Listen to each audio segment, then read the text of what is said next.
Most runners know that it's basically a mortal sin to not have the app called Strava. Strava is, for those of you who don't know, an app where you can upload your activities, whether it be running, biking, swimming, walking, hiking, canoeing, just any endurance sport really. You can upload it to Strava and it gives you basically like a map of your workout, and you can add comments to it, say how it went. It's basically the endurance athlete's social media, if you will. Now, here's the thing. Strava is, great for being able to track your runs, but I have a big problem with Strava. And we're going to kind of talk about some of the dilemmas I have on a day-to-day basis, but the overall glaring problem of Strava, in my opinion. And it all goes back to the same reason of why I hate Instagram, to be honest with you. And it's just because it's terrible when you follow a ton of people. So if we jump over to my Strava account, as you guys can see, I have, 178 followers. I'm following 89 people. Very low numbers when you put it into perspective to most social media. But obviously this isn't really, as wide blown as most social media is. But as you can see, I'm kind of scrolling on the web version of Strava, which I don't often use. You'll see some names like, Chase Easterling. What a freaking legend. Obviously, you had the YouTube channel for a while before he retired from running, basically, at least collegiate running. This is my old coach, Coach Gummerson. We have Joe Klecker. So you basically have like a slew of people that you can follow. All my friends I try to follow. Zach Levitt, YouTuber, obviously, doesn't really do much nowadays, but still always nice to see what he gets up to. But the problem becomes that you have all these activities, and this is all just from yesterday, right? If I just start scrolling down and just continuously scroll and scroll and scroll, I'm going to go through a ton of activities, and it's still going to be from yesterday. And the cool thing about Strava is you can give kudos. Drop a little kudos right there, drop a little kudos right there, drop a little kudos right there, right? But then it gets to the point where it's like, okay, now I want to give everybody that I follow kudos, because I follow people for a reason. Obviously, I'm following people because I want to see what they're doing. I want to support them in their journey. And giving kudos is like one of those ways to support your friends, obviously. So it's like, obviously, I want to go down, give Omar some kudos. The problem gets to be is that I have so many activities on my screen at any given time from literally just one day that it kills me to just sit there and scroll, give kudos, scroll, give kudos, scroll, give kudos. It's so obnoxious, and I feel like I waste so much time doing it that it becomes to the point where it's like, is it actually worth sitting on my phone spending an hour trying to give everybody kudos and barely even get to see what they're doing? Like, say that I look at Omar's run right here, or even better, I look at his race. This is 7th overall. He won his heat with a big mile PR, 220 or 424. Like, obviously, I want to be able to see what he's doing. And the problem gets to be that when I have all these activities, it's hard to pinpoint a specific activity or a specific person without having to go, all right, let's see who I'm following. Maybe I want to go see some of my coach's workouts. So then I'm going to go, let's find Arrow. Where is Arrow at? Probably alphabetically speaking, where the E's are. And there he is, Arrow Dolce. So we're going to jump over here, look at Arrow's stuff, and see, oh, he had a run yesterday, so we can check that out. Oh, he had a workout. Didn't even see this because obviously I'm losing my mind. This is 2 days ago, 10-mile threshold, 5:21 pace. That's actually absurd, by the way. You can kind of like jump into these runs. I see Tanner did a run. Give Tanner some kudos. The problem gets to be, though, that I just can't find these runs in my normal feed. Like, Instagram makes me so upset when I'm going through Instagram and trying to see posts from, previous days, if you will, and it doesn't give it to me chronologically, so then a post from 3 days ago pops up as my most recent post. I'm like, well, why didn't I see this 3 days ago? That's how I feel with Strava, but Strava is chronological. The problem gets to be that once I see a post, I'll just continuously re-see the post itself until it goes away.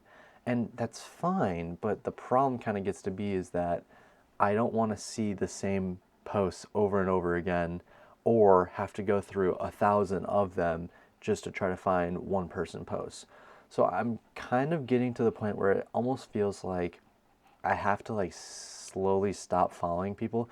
I don't think I can follow any more people and actually be able to see like all of the people that I like care the most about. Like I want to see my coaches runs, I want to see Najwa's runs, I want to see my old teammates runs, and I'd like to see some of the pros and some of like the best collegiate runners out there. That would be like my ideal scenario, is to be able to see all their runs on a given day. The problem gets to be is with 89 people that I'm following, and the fact that let's say 70 of them run consistently, I get 70 activities a day. So think about 70 separate Instagram posts a day that you have to go through. Then it comes to the point where I am on Strava so much throughout the day that I just feel like I'm going brain dead swiping on Strava. It just creates this environment where I'm just very unhappy with being so glued into a social media. And I feel like it's almost unhealthy to be sitting on there scrolling that much. And on top of it, the worst part is like I actually want to be able to see the workouts or the races that happen. I want to see the data. I want to see the analytics. I want to see how they felt. I want to read their captions. I want to know what's going on with their training right now. However, when I'm sitting there scrolling, trying to give everybody kudos, I don't really have the time to sit down and like actually read everything and go into it. So I feel like Strava is like slowly becoming a place where it's basically like Instagram. I go on there to post, and if I see that somebody's got a story or a new post and they put it on their story perhaps, then I'll actually go into it and check it out. But otherwise, like I'll scroll through like the first 3 to 5 posts I see on Strava, and then I just close out because I'm like, I'm not going to sit here and scroll for an hour to see every single person that I follow what they did. So I really basically have two options. Number one, I just slowly stop using Strava because it's, kind of killing me mentally, and it just takes up so much time that I could be spent working on videos or, getting ready for whatever I have going on that week, editing videos. Obviously, if I'm at work and I'm not doing anything, then I can kind of sit there and scroll a little bit. But there's also stuff that I probably could be doing at work that might be more beneficial. That's option A. Option B is I just kind of do like a mass unfollowing and try to bring my follow count back down to like 20, 30, maybe 40 people. And I feel really bad about that. Like I have a lot of people that follow me from YouTube as well that like I would like to follow back, but it's getting to the point where I almost feel like even if I do follow everybody that follows me back, I might never give you kudos whatsoever, which I think is just terrible. Like I would feel really bad if I followed somebody and never once in that time started following them, gave them kudos on an activity, because it just feels like, what was the point basically? Like maybe I don't even ever see your activities. So it's like, why would you do that?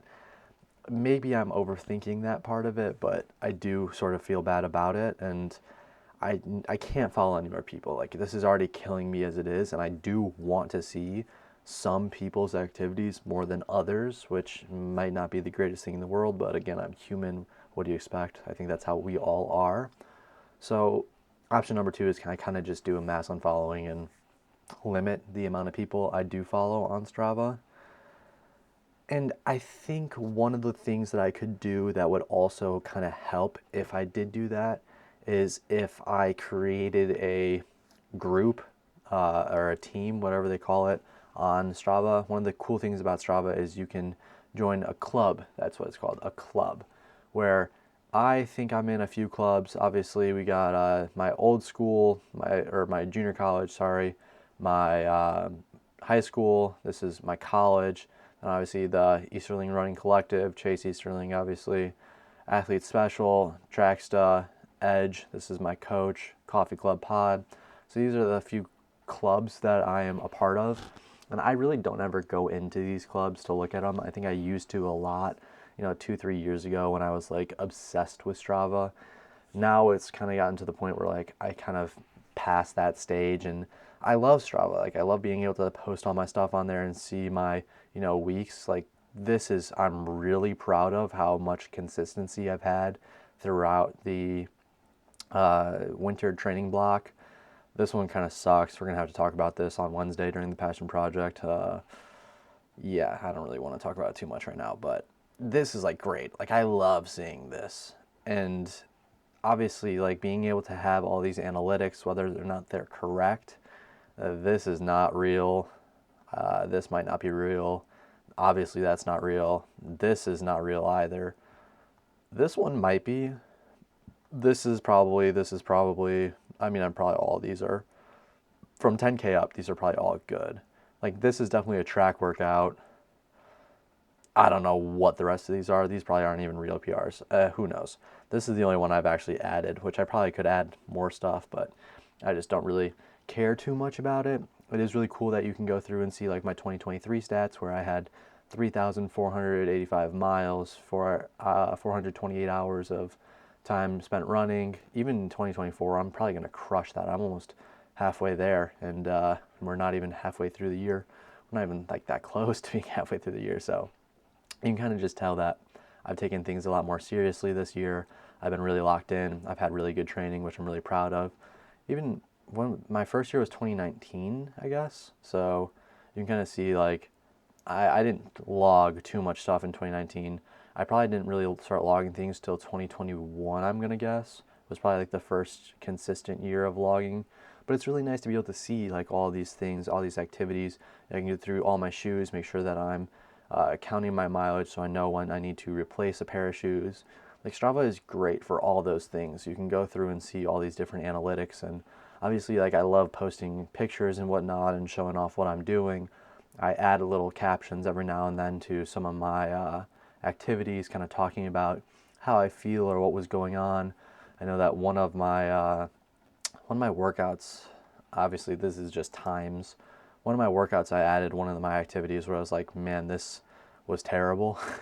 And I just kind of thought it was kind of funny just because like, I think it's this one. I talk about it in the Passion Project. Yeah, it felt like crap. Whoops. Like I kind of talk about it in the Passion Project that like I felt terrible doing this run, but I also kind of get to show off the people on Strava, get to see my workouts first, which I think is pretty cool.